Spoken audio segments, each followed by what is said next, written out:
Mark, bring the charger, she says without looking up.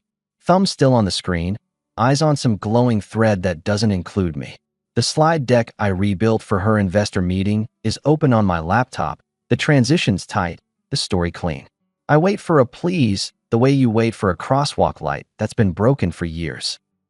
I head to the bedroom. The charger's on my nightstand. And on my pillow, neat, centered, a stack of papers with blue sticky flags. Petition for dissolution stares at me like a parking ticket under the wiper. My name typed out 3 times on the first page, like a joke that over-explains itself. Behind me, heels in the doorway.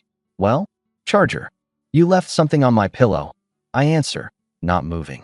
It's time, Claire says. This is the cleanest way. If I'd known where it was headed, I'd have closed the laptop an hour earlier. Maybe a year earlier. That thought slides through and lodges. I look at her. Perfect suit, phone still in her hand. The woman I edited a dozen speeches for, as if we were on the same team. What did I do? I ask. She exhales like I'm late to a meeting. Let's not. My attorney, Grant, has everything ready. All you do is sign. We can drive now and be done before dinner. I'm your husband, Claire. You're comfortable, she answers. That's different. I look at the documents again. Tabs for each signature. A mechanical path out of my own house. I take the charger. Let me get my jacket. If you try to drag this out, she says, you'll hate the billable hours. Just be smart. I didn't know the billable hours would be the least of it. Grant Holloway's office is cold on purpose. Metal sculpture on the credenza, nothing personal anywhere. He shakes my hand like he's accepting a package he didn't order. Mr. Lawson, Claire has described your arrangement. He starts, flipping to the last tab. 15 years, no minor children, assets largely tied to her compensation. This agreement is generous. What do I get? I ask, besides a headache. 50,000, he says, not blinking. Immediate payment. You waive any future claims. I watch Claire scroll her phone. That's a used sedan and a year of rent, I reply. We have a house. My income bought the house, Claire says, finally glancing up. And the renovations. Your salary kept the lights on. This reflects that. Grant taps the page. If you open litigation, you expose yourself to fees and discovery that will not flatter you. We'll show the contributions. We'll show who paid for what. You teach high school English. Claire runs a technology company. Courts don't ignore math. So the math says I'm, what, a friendly roommate who makes spaghetti. I lift an eyebrow. I edited half your presentations. I ran dinners for your clients. I kept your weekends from exploding. That's support, Claire answers. It doesn't convert into equity. Grant slides the pen across. The sooner you sign, the sooner this stops being awkward. I stare at the signature line. I need my own attorney. You're free to hire one, Grant says smoothly. You'll also be free to pay one.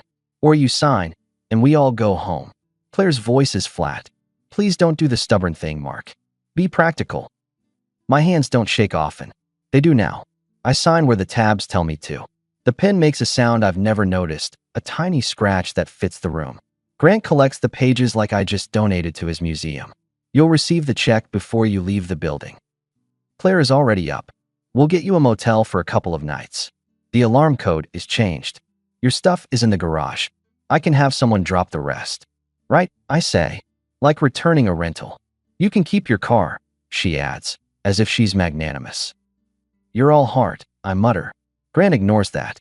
Pleasure, Mr. Lawson. Sure, I reply. If I ever need a lesson in manners, I know where to come. We ride down the elevator without looking at each other. In the lobby, Claire checks her phone. Please don't make this harder than it is. Just be decent. I've been decent for a long time, I answer. Don't weaponize that word, she says, heading to the curb. I'll text the motel details. In the motel room, the carpet is the color of old tea. The air conditioner wheezes like it wants to retire. I set the $50,000 check on the flimsy desk and stare at it. 15 years condensed into an amount you could misplace if you bought the wrong truck. My phone buzzes. Claire, I'm sorry it had to be this way. I'll cover 3 months of your rent if you find a place quickly. Please don't contact my board or investors. This is personal. I stare at that last sentence. Personal. That's a word that used to mean us. I put the phone face down and make a decision. Small, but mine. I'm not finishing her deck. She can figure out the last 3 slides without me. First rule change. I text back. Return all future requests to sender. We're done. Her dots appear, then vanish. Then, I appreciate your cooperation. Don't make this ugly. I laugh once. Cooperation. Fine. She wants a cooperative mark. She just met the last one. 3 nights later, after microwave noodles and a call with my brother Sam where he doesn't say, "I told you so," because he's better than that, I walk into the bank downtown to deposit the check. I get in line behind a guy with drywall dust on his boots. My turn. I sign the back, slide it under the glass, and feel the floor tilt a little. New life, minimum balance. And then I remember a different piece of plastic. A card I haven't touched in years because it felt like a memorial. My mother's card. She handed it to me in hospice. Thin fingers, voice like sandpaper. Use it if you really have nothing else, baby. Not for toys. For breathing. I feed it to the ATM outside, not sure why I'm doing it. Maybe to feel closer to her for a second. The screen thinks. Too long. A blank. Then a red line. Please see a bank manager immediately. I look over my shoulder like I did something wrong. A man in a fitted suit rushes out, eyes wide. Mr. Lawson? Mark Lawson. That's me. I answer. Am I under arrest for trying to deposit a check that insults math? Please come with me, he says, voice lowered. Right now. Inside his office, door closed, he wipes his forehead with a folded handkerchief like he practiced for exactly this moment. I'm Brian Pack, branch manager. I need you to know I am not going to violate any confidentiality, but your mother made very specific instructions. She passed away 9 years ago, I tell him. If this is about an old account, he swivels his monitor toward me and points to a number that has too many commas. 47,300,000 and change. The change alone could buy my car twice. No, I say, because that's what you say when the world misprints itself. He opens a file drawer and pulls out a thick envelope with Maggie Lawson written in that sharp, tidy cursive she used for grocery lists and birthdays. Below it, for Mark, open when needed most. She arranged to keep this confidential unless you attempted to access funds. Brian explains, words careful. She wanted you to get this when you truly needed it. She left notes describing you as responsible, modest, and, quote, stubborn about pride. I touch the envelope. Paper gives. For a second, I see my mother beating a checkbook into submission at the kitchen table while telling me that money you don't flash is the only kind that doesn't ruin you. Open it, Brian urges. I break the seal. The letter is simple. She explains what I already know. She lived like a small-town bookkeeper while quietly investing early with people who built something big. She says she didn't tell me because she wanted me to be who I am without a number twisting it. She writes one line that lands like a brick. When you have no options, this is an option. Not for comfort, for spine. I read it twice. The room is both too small and the right size. I set the letter on his desk and steady my voice. I need a lawyer. The best at undoing pressure. I can make introductions, Brian says. But you won't need introductions. They'll take your call. I also need a place to live, I add. Something normal. Clean. Close to school. He nods. We can help with a cashier's check for a deposit. Your funds are available. I stand. Brian, one more thing. This card. You flagged it like a fire alarm. He gives a tiny smile. Your mother told me to. I walk out lighter than I walked in. Not because of the number. Because my mother reached from 9 years away and put a hand on my shoulder and said, stand up. On the sidewalk, I call a name I found on the first search Brian did for me, Catherine Maddox. Her assistant picks up, transfers me, and then Catherine herself says hello like she's late for 2 meetings and still in complete control. Ms. Maddox, I begin. I'm a high school English teacher who just signed something I shouldn't have. All right, she says crisply. Start with timing, then threats, then whether you had counsel. I give her the quick version. The office, the pen, the motel, the text about not contacting her board. That last part tells me everything, Catherine replies. I can file an emergency motion to set aside an unconscionable agreement signed under duress. We'll need a declaration from you. Can you be in my office in an hour? I can, I tell her. And Mark, going forward, do not speak to your wife about this. All communication runs through counsel. That's your first boundary. That one, I answer, I can keep. I drive to a rental office, sign for a small apartment near the school with a view of a parking lot and a maple tree that does its best in October. I buy a used sofa from a guy named Lewis who runs a garage sale out of his storage unit. I call my brother Sam and ask him to meet me at the house to pick up what's mine.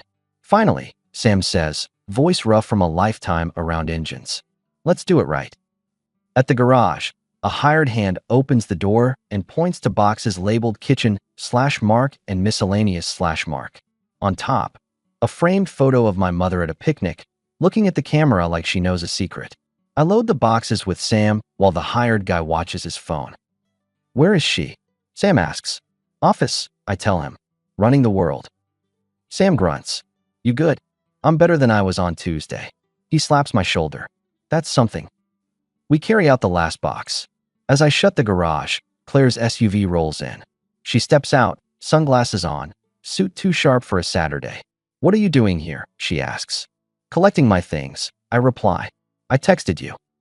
I didn't agree to this time. I didn't ask, I answer. New rule. I manage my schedule. Her mouth tightens. You don't get to set rules. Watch me. Sam leans on the truck bed, arms crossed, saying nothing because he knows silence is a tool. Claire looks at him and then at me. This could be simple. You signed. Don't escalate. It was simple, I tell her. Then you made it something else. She removes the sunglasses, a small theater piece. I didn't want to hurt you. Then the motel was just a comedy bit? Her phone buzzes. She glances at it, then back at me. I have a board call. Are you done? For now, I say. I'll be in touch through my attorney. Another flicker in her eyes. Your attorney? Catherine Maddox, I answer. You'll enjoy her work. She starts to say something, closes it, gets into the car, and drives around us like we're a traffic cone. Sam raises an eyebrow. Yeah, I tell him. It's different now. We unload boxes at the apartment.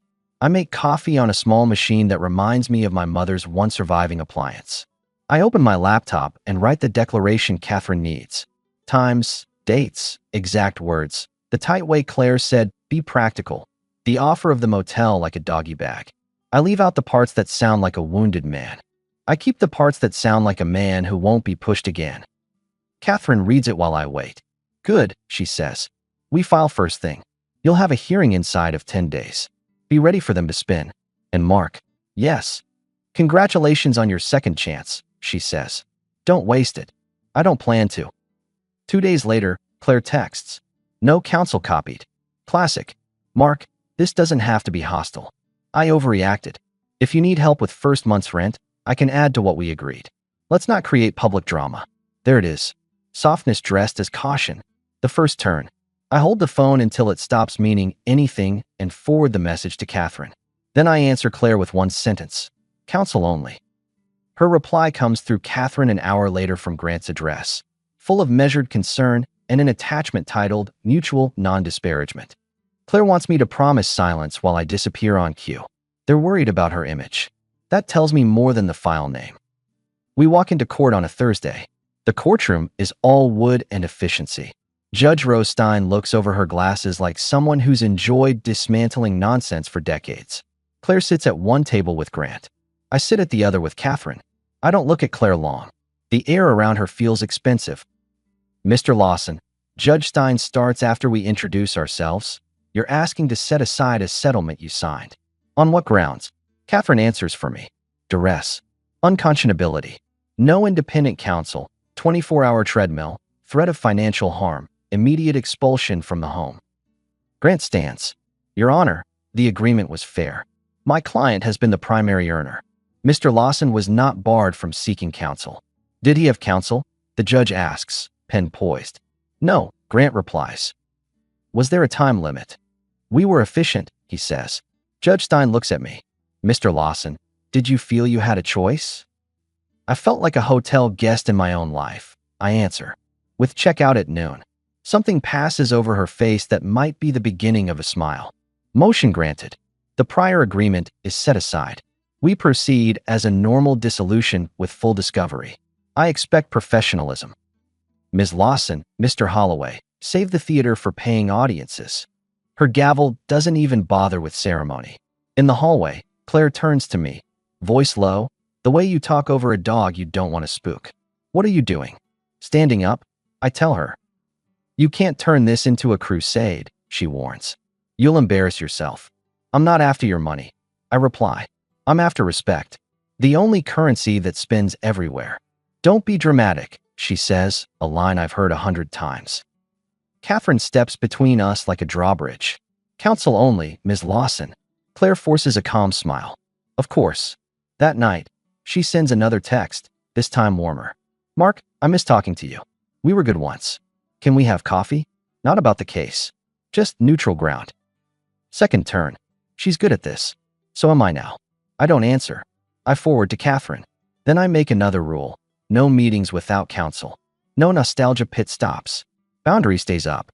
I spend Saturday at school grading essays on Of Mice and Men. I write comments in the margins that don't spare feelings, and it occurs to me I've been doing that gently for years at home and calling it support. Around noon, Principal Delgado pokes her head in. Heard about some changes, she says carefully. You okay?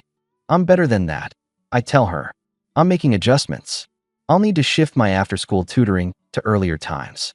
I'm not available evenings anymore for side projects. She nods. Whatever you need.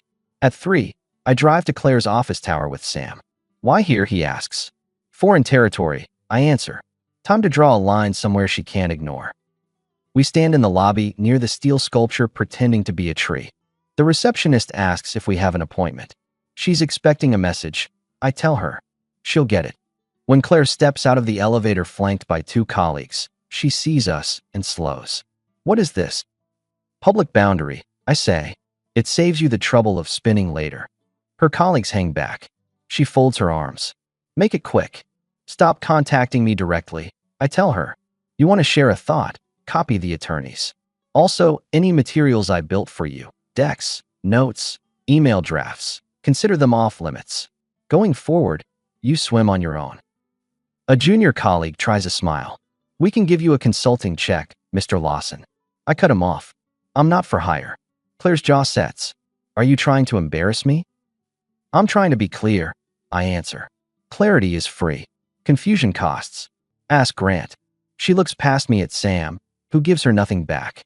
Fine, she says. We'll do it your way. We will, I agree. Because it's my way now. As she turns to go, she throws one last card. You will regret dragging this out. I regret finishing your slides, I reply. Everything after that is progress. On the drive back, Sam whistles. That played. It wasn't theater, I say. It was a calendar update. And it was. A rule change is just a meeting with yourself that you keep. Discovery starts. Catherine pulls bank statements, mortgage records, the digital paper trail of our life. She asks me for emails where I scheduled Claire's client dinners, drafts I wrote, calendars I built. I send them all, and she organizes them into a quiet argument. Shared life is shared effort, even when the paychecks are different sizes. Grant sends interrogatories that ask if I've ever been treated for anything that could make me economically unproductive. Catherine laughs. They're trying to paint you as, what's the polite word, underambitious. Don't take the bait. Claire emails a proposal through counsel, a higher lump sum, non-disclosure, a requirement I never mention her name in public again. In exchange, she gets everything else, including the house. The offer looks generous if you ignore context. Catherine writes back 6 words. We reject, and we'll see you. 2 weeks later, I get a call from one of Claire's board members. He's a man with a radio voice and an allergy to nonsense. Mark, I shouldn't be calling, he says, but I saw your name on a filing. Are you okay? I'm fine, I tell him. I'm not here to make a mess. Good, he says, because there's an investor dinner next month, and your editing has always been appreciated. You'll be fine without me, I answer. Turns out I was a volunteer. He's quiet. That's what I figured. Good luck, truly. The line clicks. People always know more than they pretend. Claire tries the kind card one more time. She sends a photo of a handwritten note I left her years ago. Break their heads with this deck. You've got it. And texts, miss this. The memory tug is real. I hold it, respect it, then set it down. I don't reply. The next hearing is about temporary support and access to the home for inventory. Judge Stein runs it like a drill sergeant with a sense of humor. Claire's team asks that I stay out of the house except for prearranged pickups with supervision. Catherine asks that I have time inside to identify items that are mine or purchased during marriage. The judge splits it like Solomon without the baby. Alternate Saturdays, 3 hours, no interference.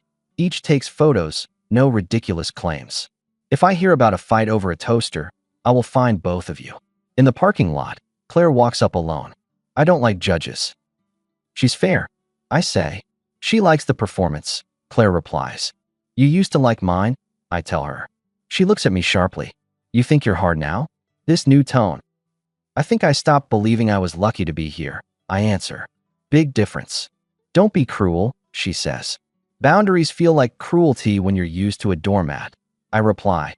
And she flinches like I slapped her, but all I did was finish a sentence. Saturday, I go to the house with Catherine's paralegal as a witness. I walk through rooms that used to be ours and feel nothing but inventory. I take the books I bought, the tools I owned before, the paintings we picked together. I leave the couch and the TV because taste is a hill I'm not dying on. In the office, I pick up a stack of printed drafts with my notes in the margins. Claire appears in the doorway. You don't need those, she says. Memorabilia, I answer. Volunteer hours. They'll end up in a bin, she mutters. Like my settlement, once upon a time. She leans on the doorframe. We could still salvage this. Not us, but the tone. Be dignified. Sign an NDA. Take a bigger check. Move on. What's your rush? I have a life, Mark. I can't babysit this. I smile a little, then stop trying. She leaves without slamming anything. That's as close to progress as we've had in months. Catherine negotiates like a surgeon. She cuts where it bleeds the least. We propose a split that includes the house proceeds, a fair share of retirement accounts accumulated during marriage, and a clean break with no balloons attached. Grant sends back a list of reasons their math makes sense. Catherine returns it with citations that say otherwise. I watch the emails like a tennis match and feel oddly calm. I can stand here as long as it takes. The number in the bank makes time mine, but that's not why I'm steady. I'm steady because I finally believe my dignity doesn't depend on her opinion. One evening, I sit with Sam on his back steps while he eats chili out of a paper bowl and I nurse a ginger ale. You going to date? He asks, not looking at me. Eventually, I say, for the right reasons. What are those? He prods. Respect first. Everything else later. He nods. Good order. Catherine calls the next morning. They blinked, she says. They're offering what we asked on retirement and a buyout number that's within shouting distance on the house. They still want an NDA. We'll narrow it to financial terms only. Fine by me. What changed? I ask. Pressure, she says simply. You standing your ground in public and private. And, I suspect, a bonus tied to headlines. She wants it quiet. I can live with quiet, I tell her, as long as it's honest. We meet one last time in a conference room with a view of a skyline that doesn't care about any of us. Grant slides the new term sheet across. Catherine nods at me. The numbers are adult. They reflect life lived, not a tip jar. Claire sits across from me in a navy dress that people trust with their futures. She studies me like she's trying to reconstruct the blueprint from the finished house. You win, she asks softly when the assistants leave.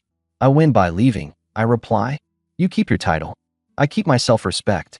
You always had that, she says, as if that excuse just arrived. You didn't treat it like I did, I answer. She looks at the window. I misjudged the exit. You misjudged the man, I correct. Grant returns with final paperwork. We sign. Catherine gathers the stack. It's not a celebration. It's a completion. At the elevator, Claire catches my sleeve. I glance at her hand, and she lets go. You were good at making me look better, she says. I was good at making things work, I answer. There's a difference. What do you want me to say? She asks, the question a little raw. Nothing, I tell her. Just hear this. The man you tried to push out like old furniture walked out on his own 2 feet. That's the only sentence I care about. The doors open. Catherine steps in. I follow. I don't look back. 6 months later, I wake up in a craftsman bungalow with floors that creak in the honest places.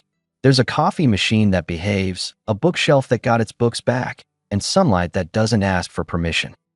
My driveway holds a practical truck that starts every time. The maples out front have decided to go red early, which in this town always feels like a small miracle. I kept teaching. Principal Delgado made me department chair. I run a writing workshop on Tuesday nights at the community center for kids who think no one listens. Turns out they're wrong. On some Fridays, I grab barbecue with a woman named Erin who runs a design studio. She laughs at the right things and doesn't ask me to edit her life. We take it slow because fast broke everything once. My brother Sam drops by with oil-stained hands and an opinion about everything. We talk about engines and books and people who don't know how to merge. It's life without theatrics. It's mine. Claire? I hear things. She moved into a glass box near the river. A board seat she used to hold went to someone else after a quarter that didn't love her. She's still sharp, still dressed like she's fighting gravity, but the circle around her is narrower. People who need to trust you don't like surprises, and word gets around when your exits are messy. I don't root for her to fall. I just refuse to stand where she can push again. One afternoon, Brian Pack calls to check on me like a good banker who didn't expect to be part of a family story. Your mother would be proud, he says. She'd tell me to iron my shirts. I answer. And to never confuse resource with purpose. And are you? Confusing them? No, I tell him. Using them? Yes. I started a small scholarship at the school in her name. Quiet. The way she would have liked. Good, Brian says. That's a decent ending. Not an ending, I correct. Just the right chapter. A month after the settlement, I park outside the old house to pick up a last box that Claire found in the attic. We meet on the porch like two colleagues who got assigned to different projects. She hands me the box without ceremony. I heard about your workshop, she says. Kids need that. They do, I reply. You look, she searches for the word, then shrugs. Different. I am. She nods once. Be well, Mark. I set the box on the passenger seat, turn back, and leave her with one last line. Not for cruelty, just accuracy. You wanted me small. Look around. Then I close the door and drive away. The maples along the street are past peak, leaves everywhere, a little messy, a lot real. I don't check the rear view. I already know what's behind me. And I've got a good, honest road ahead.